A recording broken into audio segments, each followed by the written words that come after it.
नमस्कार, आप देख रहे हैं कशिश न्यूज। मैं हूं रश्मि श्रीवास्तव आपके साथ। हाथरस में प्रबुद्धजन सम्मेलन का आयोजन किया गया है और सीएम योगी आदित्यनाथ संबोधित कर रहे हैं। आपको सीधे लिए चलते हैं। देश आजाद हो गया, लेकिन लोगों के घर में बिजली नहीं पहुंची थी। 2.5 करोड़ लोगों को फ्री में बिजली के कनेक्शन उपलब्ध कराए गए। 10 करोड़ परिवारों में फ्री में रसोई गैस के कनेक्शन उपलब्ध कराए गए। यही है मोदी की गारंटी। बिना भेदभाव के न जाति देखी गई, न पाति देखी गई, न क्षेत्र देखा गया, न भाषा देखा गया। यही है सबका साथ और सबके विकास का वह भाव जो वास्तव में भारत का दर्शन है। जो लोग आज भी मोदी जी पर उंगली उठाने का प्रयास कर रहे हैं, वे भारत के विकास के अवरोधक हैं। वे विकसित भारत के मार्ग के बैरियर हैं। हमें उस बैरियर को हटाना पड़ेगा और मोदी जी के नेतृत्व में एक सुरक्षित और समृद्ध भारत की परिकल्पना को साकार करने के लिए हम सबको कार्य करना होगा और इस दृष्टि से चुनाव महत्वपूर्ण है। इन चुनावों के लिए पब्लिक को बताना, क्योंकि यहां पे तीसरे चरण में चुनाव होंगे और तब तक गर्मी भी चढ़ चुकी होगी। और बहनों भाइयों, उस समय हमें किसी भी प्रकार की परवाह के बगैर मोदी जी के नेतृत्व पर विश्वास करते हुए भारतीय जनता पार्टी और सहयोगी दलों ने जिन्हें भी अपना प्रत्याशी बनाया है, उन प्रत्याशियों के पक्ष में अपना एक एक वोट पोल करने के लिए आम जनता जनार्दन को तैयार करना है। और ये हाथरस की तो अपनी पहचान है।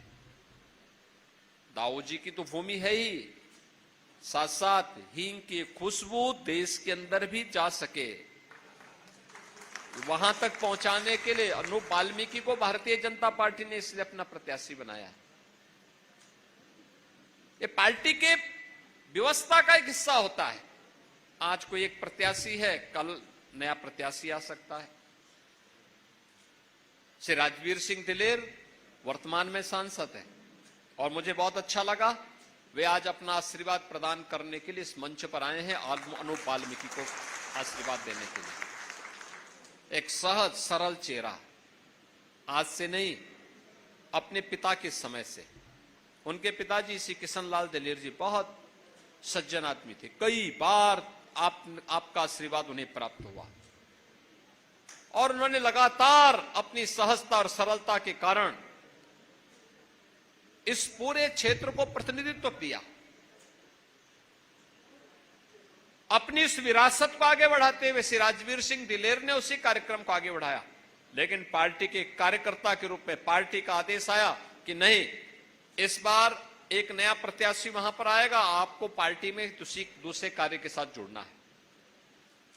वे उसी निष्ठा के साथ लगे हैं और मुझे प्रसन्नता है कि श्री राजवीर सिंह दिलेर आज यहां पे हमारे इस कार्यक्रम में मंच पर आए हैं। मैं उनका हृदय से अभिनंदन करता हूं। मेरी आप सबसे अपील है कि किसी भी लोकसभा क्षेत्र के प्रत्याशी के लिए चुनाव के दौरान, क्योंकि श्री अनूप वाल्मीकि को प्रत्याशी हम लोगों ने इस समय बनाया, इससे पहले वो सरकार में मंत्री थे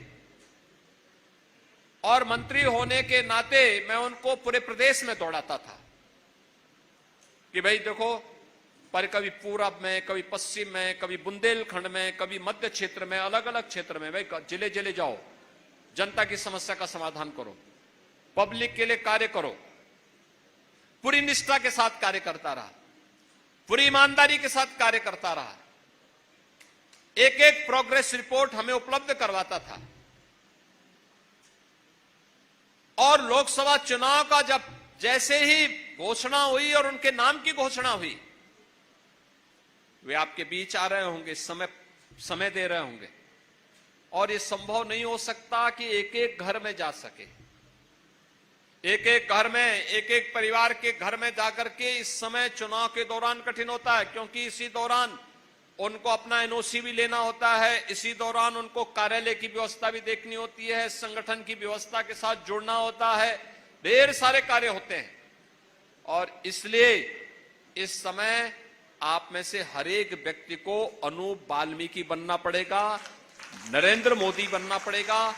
जैसे मोदी जी के नेतृत्व में पूरा देश चुनाव लड़ रहा है, ऐसे ही इनके प्रतिनिधि के रूप में घर घर जाना पड़ेगा और घर घर जाकर के आप सभी प्रत्याशियों, सभी जनता जनार्दन से अपील करें कि वे मोदी जी के नेतृत्व में भारत को दुनिया की सबसे बड़ी ताकत बनाने के लिए एक विकसित भारत, आत्मनिर्भर भारत, ग्लोबल लीडर भारत, एक ऐसा भारत जो दुनिया का पिछलग्गू न बने बल्कि दुनिया जिसके पीछे पीछे चले, उस भारत को बनाने के लिए मोदी जी को तीसरा कार्यकाल देना आवश्यक है।